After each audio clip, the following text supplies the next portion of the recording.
What's up guys, it's Joey, welcome back. So today is going to be part 2 of my life living in Africa in the country of Liberia. So in this video we're going to be diving into what my house was like, how I got water, the different tribes, all the things like that. But first, if you haven't seen last week's video, that was more on like a background of the country. So the history of Liberia, what the food situation was like, the language, all that kind of stuff. So if you haven't seen that one yet, I'm gonna put a link right here. I want you guys to pause this video, watch that one first, because I think it'll give you a better understanding of like, I don't know, the country I was living in before we dive into more of my experience there. So do that first. Once we're all caught up, then we're gonna jump right back in with what the living situation was like in my house. So yeah, let's do it. There was this stereotypical Peace Corps house, which was this bright green house, which I don't know why they painted that color, but mine was one of those. It was this bright green house, kind of almost like a normal house from the outside, but then you get inside straight concrete floor that's like all uneven and nothing has ever really been measured. So the walls kind of meet at weird angles, roofs are slanted, and the windows don't really fit, and the doors don't really fit, and everything's pretty weird, and it's made out of mud and stick and rocks. I didn't get a hotel or like a 5-star or anything. We were living just in what everybody in that village would live in, which I thought was very cool. And when I moved there, my house was completely empty. I didn't have chairs, I didn't have a bed, I had nothing. So I bought a mattress that night and then just kind of like slowly over time, which was kind of fun, got to build up. I mean, I got shelves in the kitchen and the bathroom, and then I got something for a closet, and I got a bookshelf to put my things, which was also helping out the community because they had 2 different wood carvers. So we would like have different things made, and it was really cool to kind of like have a place that was my own that I got to build from scratch. I mean, there was not a single thing in that house, which was interesting in itself. And I was really proud of how it came out. I mean, one of the first things I did was put this little rubber mat on the ground because the concrete, I don't know, it's just weird walking into your house just on a concrete. So that was a good memory too. It's just making like, I don't know, a place for my own. It's the longest I've lived anywhere other than my parents' house. So it's really cool to like have that. For sure. I liked it a lot. The other big one in the house is water. So what we did for water, because there is no running water there. You can't turn on any faucet, you can't flush a toilet, there's no shower. So all of that comes from either a well or a pump. You kind of go to whatever's nearest you. So I had a well not too far from my house, and so you would throw a bucket down, pull it up, pour it in another bucket, and I would take about 2 buckets that big. And that's the water I'm gonna use doing my dishes, for cooking, for drinking, for flushing the toilet. You dump a bucket, for showering. All that comes from those 2 buckets. And that would only be during the rainy season. So the rainy season lasted from about March until November was rainy season. So it is a lot of the year. During that time, the wells are full, everything's good, but it's raining every single day. So not much gets done. So school gets canceled a lot, work gets canceled a lot, everything gets canceled a lot because it's just raining. So then you have the dry season, which is about November through February. And during that, all of a sudden, like all the plants dry up. So there's no food and then there's no water. So like my well outside my house dried up. I had nothing. So then there was a pump down the road that I started going to.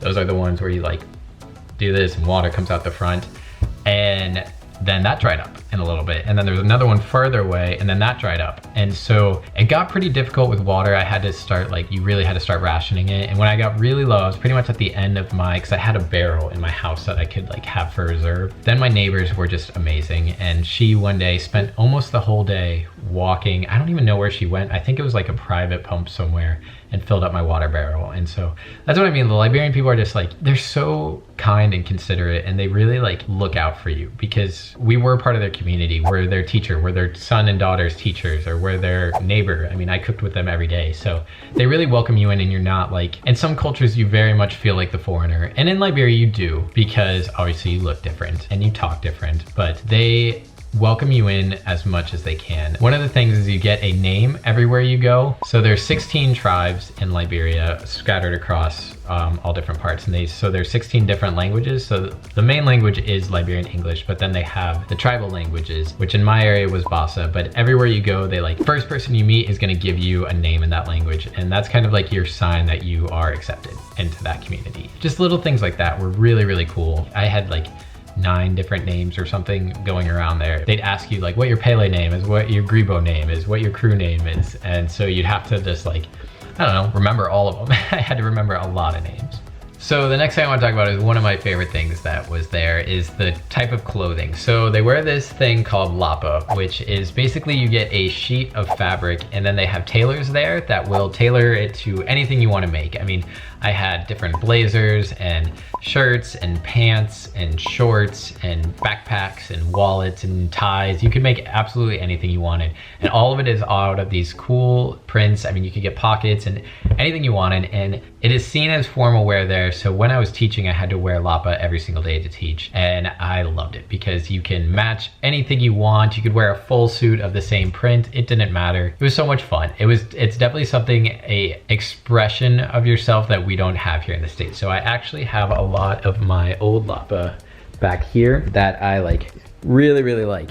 So these ones are some of like the more casual shirts. I mean, these are button downs that I had made. Some different prints right here. Me and my best friend, actually, I got this one for him for his birthday. So we have a matching one. I liked that one with the zebras on it. And then I got these really cool shorts made. These were actually also the same print I had as my curtains in my house. These are some of my really cool pants that I liked a lot. I wore these blue ones all the time. And then this purple one actually has a matching shirt somewhere. And same with those pants for that shirt over there. This is more the formal traditional African style, Liberian style. So with the embroidered design, it's a bit bigger of a shirt. They wear them kind of longer, so it's down. And then I have that one. That was actually the first shirt I ever had made. I got it when I was first arriving in Liberia. I like it a lot. This one is one of my favorites. So this is a blazer and pant combo. So this was my suit. It looks like a dinosaur. I mean, they look like dinosaur eggs. It's bright green. It was my Barney suit. I loved this thing. I taught in it a lot. That was one of my favorites. I had a vest made that was from our swear-in. So a bunch of me and my like closer friends there all got matching ones. We have a little hat that's somewhere in my room. I'm not sure where. And then this was probably one of my most formal shirts. I mean, it had a really nice embroidered design. So cool.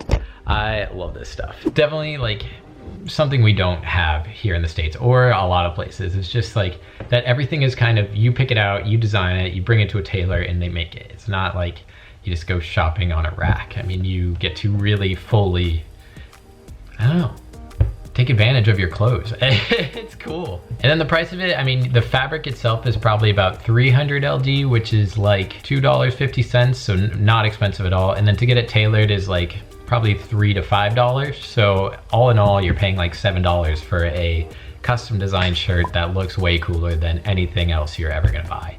So I like the clothes, they're doing it right. For sure. The last big part I want to talk about is traveling kind of between the country, like how we got from one volunteer to another, how it was kind of the country as a whole. So actually I have this map also. I have a lot of things to show you guys up on my wall.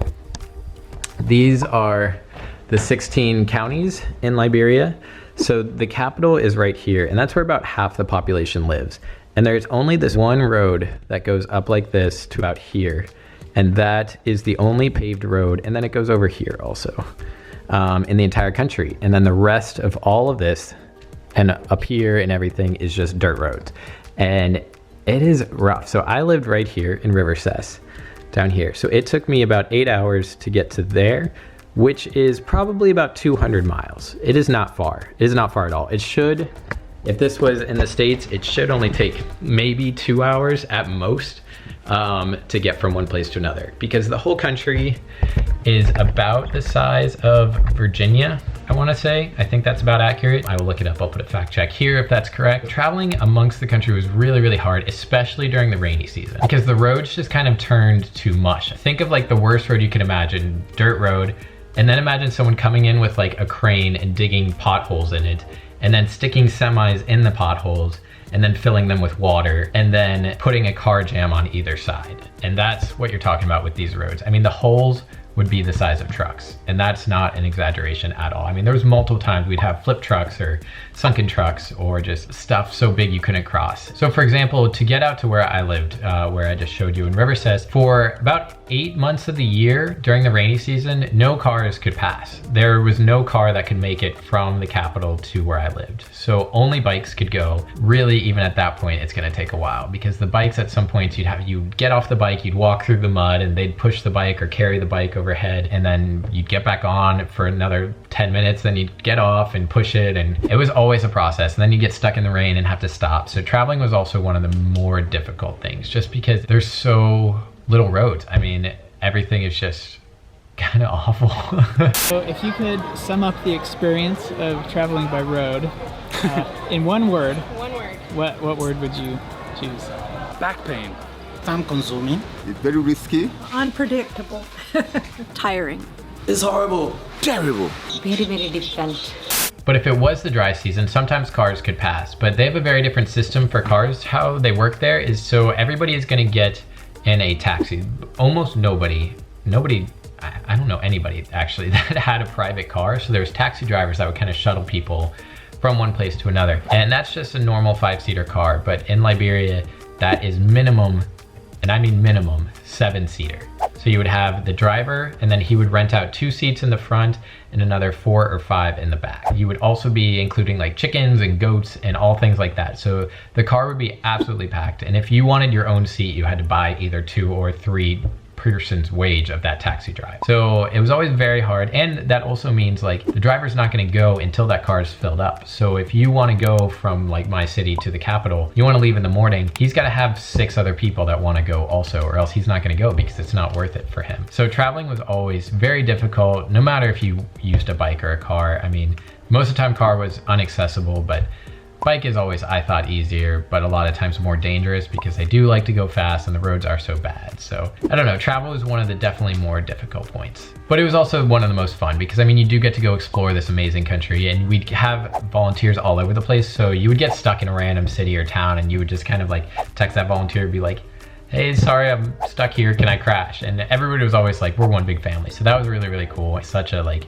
small country in that sense that it was very interesting traveling around for sure. Speaking of traveling, I had one very special guest come and join me while I was in Liberia. She stayed with me for about a month, and I don't know, it's just so great to share this with somebody. So I want her to talk a little bit about her experiences, and so I will go get her now and be back in a second. All right, so she is here. Welcome to the channel, my mom, Mama Briggs, right here. Say hello to the people. So I wanted to bring her on the channel since she came to visit me in Liberia, and I just wanted her to share a little bit of her experience as well. So I have a couple questions for you. First, just first impression when you first got to Liberia. Like, what was it like for you? Yeah, well, it was your first time ever coming to visit right. me. Well, first of all, you had very long hair, which was unusual. In your Peace Corps shirt.